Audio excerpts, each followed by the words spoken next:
Olá, estudantes! Sejam todos bem-vindos a mais um encontro em nossa aula de ciências. Eu sou o professor Evaldo Dantas.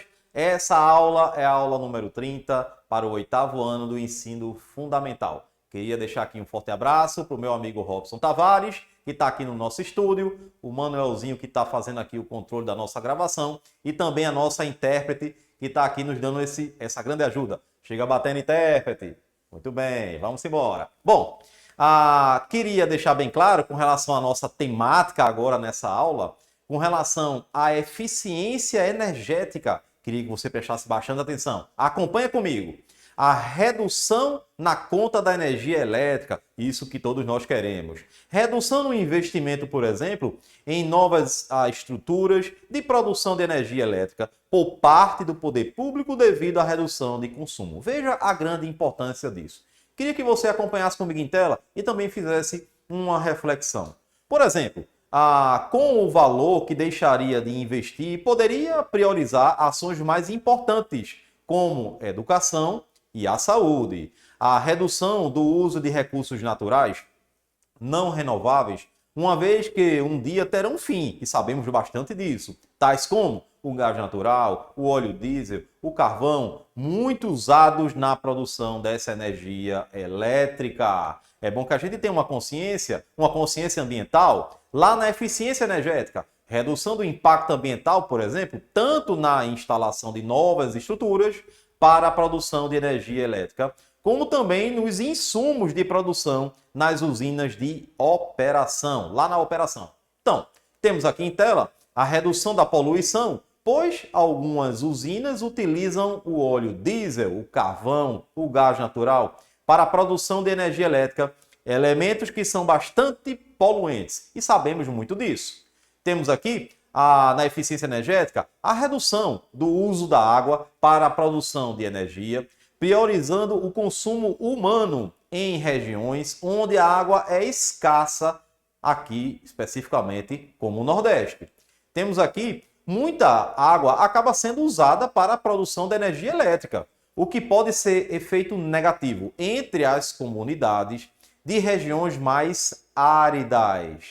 Temos aqui então na eficiência energética, nas termoelétricas, a grande consumo de água no processo de troca de calor para o meio externo.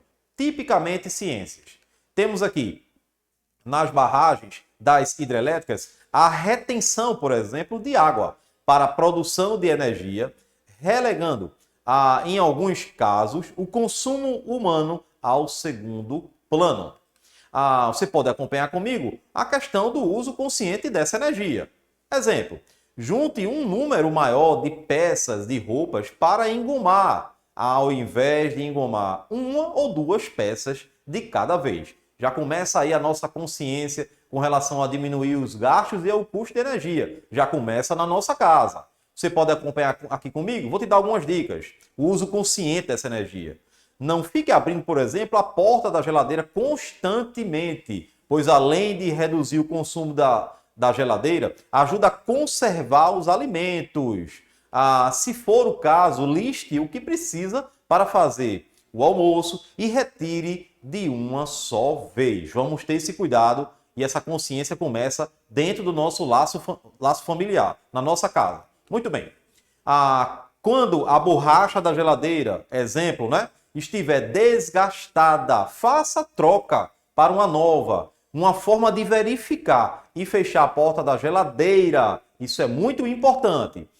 Com uma folha de papel, gostaria que você prestasse atenção aqui comigo, interposta entre a porta e a borracha. Se a folha de papel cair, significa que o momento de troca dessa borracha já chegou. Ou seja, essa vedação da geladeira já não está mais tão eficiente. Então fiquemos atentos. Verifique lá onde você mora, se está acontecendo isso.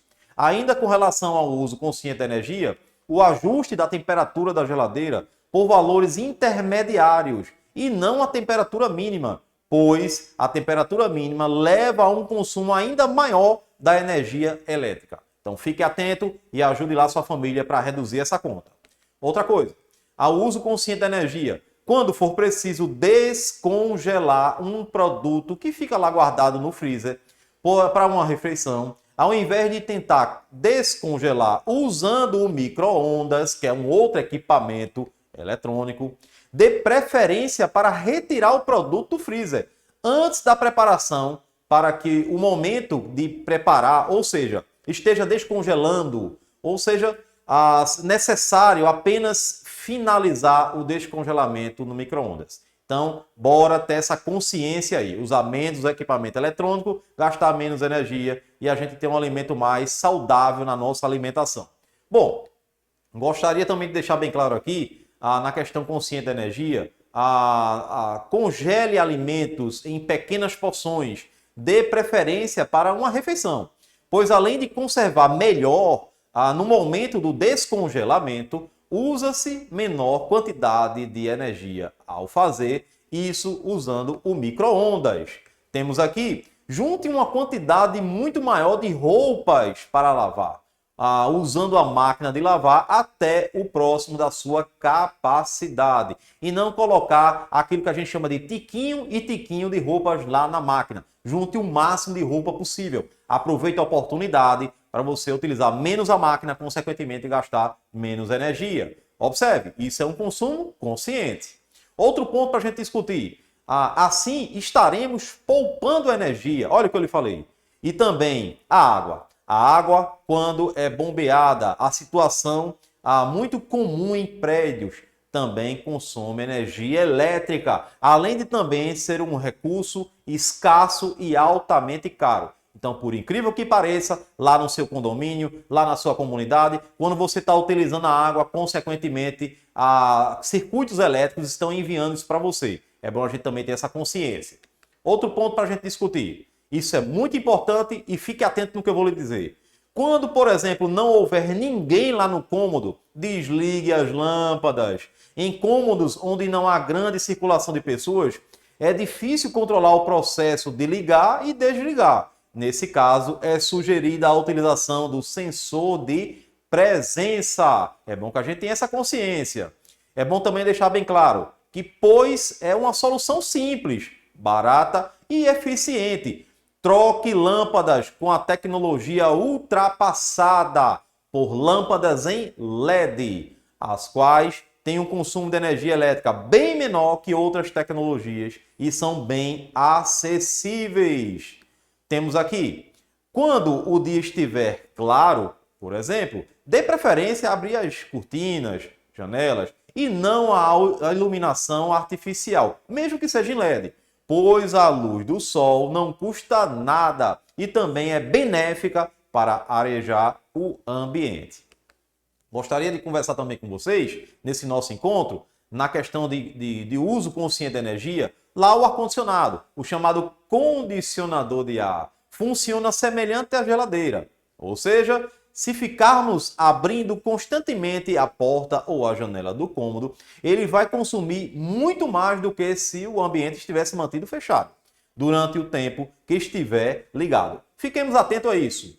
Desligue os equipamentos que estão no modo standby quando não for utilizar por muitas horas, uma vez que o modo standby também consome energia elétrica. Normalmente aqueles equipamentos que estão em stand-by ficam com a luzinha vermelha. Se não for utilizado durante muito tempo, dias, semanas, caso for fazer uma viagem, desligue esse equipamento e economize aí essa energia. O meio ambiente agradece.